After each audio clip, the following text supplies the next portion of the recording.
Whirl.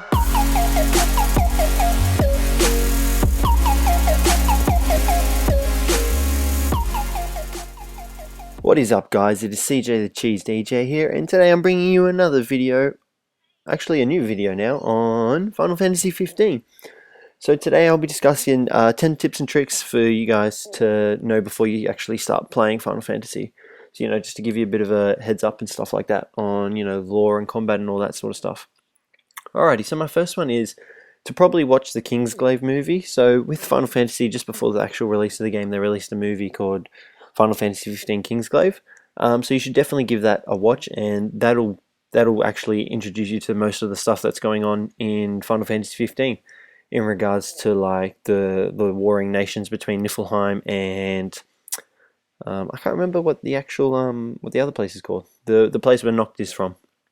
Kingsglaive is pretty good. I like the movie. And you can watch it on YouTube. So yeah, definitely give that a watch. And maybe the Brotherhood one as well, which is it's like 10-minute long anime episodes.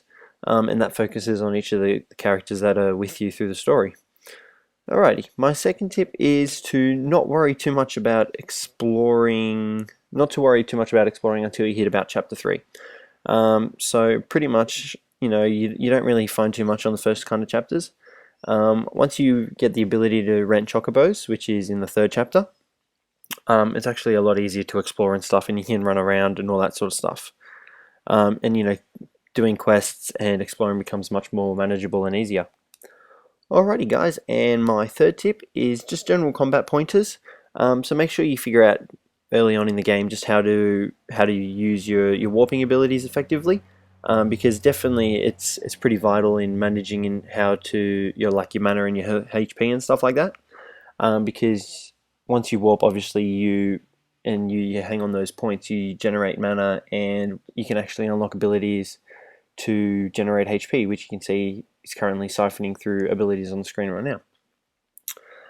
So yeah, you'll definitely need MP and HP as well to continue on in the game. Alrighty guys, my fourth tip, is to learn how to maximize AP earnings in combat. So as you fight and explore, you'll come across just enemies and your teammates giving you pointers and stuff like that to earn extra AP. So an actual really easy way of earning AP is to defeat enemies with Warp Strike or Link Strikes, because you'll actually gain 1 AP from killing them with that. Now, it doesn't seem a lot like at the time, but keep in mind, once you outlevel weaker enemies, you can actually defeat them with a single hit. Now, if you just trash mobs you just ignore, you've easily got yourself a farming way to farm AP, because you can actually just Warp Strike, kill them in 1 hit, gain 1 AP. It's easy as that. So that's an easier way to earn AP at the lower levels or at the higher levels. Alrighty guys, my 5th tip is to pick up the road running and choco bump abilities as soon as you can. So these are actually exploration abilities, and these grant you additional AP for every moment you spend driving your car, riding a chocobo, and it's actually really useful in earning extra AP. Now you might not seem like it because they cost 32 ability points a piece.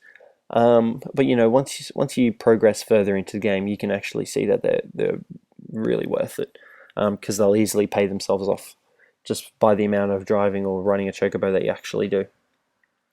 Alrighty guys, my 6th tip is to not be afraid to sell your treasures for cash, but make sure you hang on to a few of them, as you might need them.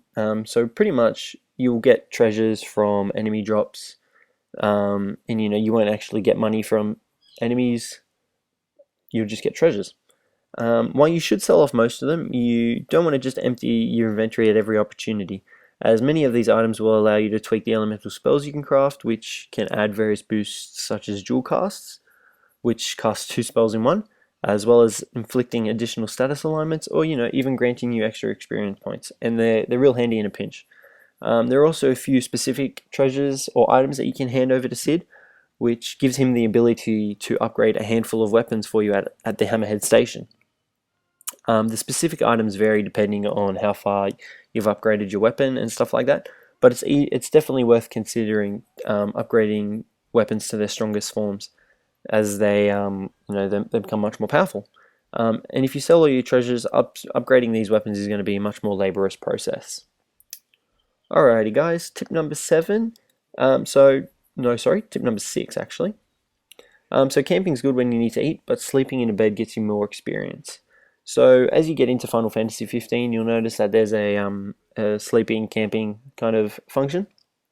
And pretty much what that you figure that out is, so you know, daytime is for running around and getting stuff done.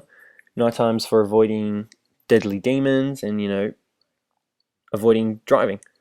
So you pretty much want to go to bed at nighttime, as sleeping doesn't just pass time, it also banks your earned experience points, which level up your team and make them stronger. So there are two ways to camp at night. You can either find a camping spot, which is the cheapest one, pitch a tent, and doing this actually gets Ignis to cook you meals, and you know, these provide you with buffs for the next day, which are really helpful, especially if you're trying to take on a boss. The other more expensive way is to find a hotel or caravan at various outposts and cities. Now you won't get any food at these locations, but you will get a bonus to your experience points earned. So you know, it's worth considering if you don't care too much about the bonus, but you want to earn extra experience points and don't mind spending a bit of money. The most expensive hotel is in Alticia later in the game, and this gives you 3 times the amount of experience earned. So if you have a bunch of XP that you have saved up and you want to make the most of it, pay for the room and reap the rewards. So you'll get 3 times the amount of experience that you have banked up. Alrighty guys, now we're up to tip number 7. So make sure you check every single shop that you come across, and make sure you check out the key item list. So each of Final Fantasy 15's various stores have a selection of items. So you know, you've got your regular stuff like potions, elixirs, Phoenix Downs, but these shops also have unique treasures and key items. So these can range from custom decals for your car, new fishing gear, or even additional soundtracks to listen to on the road.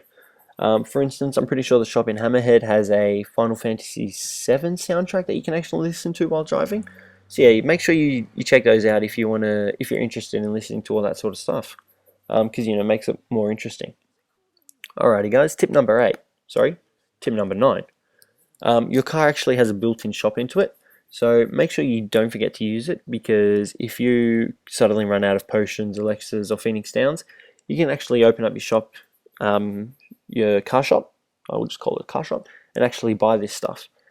So all you have to do is open up the navigation menu and access the special shop mid-trip. It doesn't have as much as your local market does, but it is handy in a pinch. There are also a handful of special items, such as a portable music player that you actually allows you to play the game's various soundtracks while you're running around outside of the car. So you know, instead of listening to that Final Fantasy VII soundtrack in your car, you can also listen to it while running around killing all the enemies and stuff like that.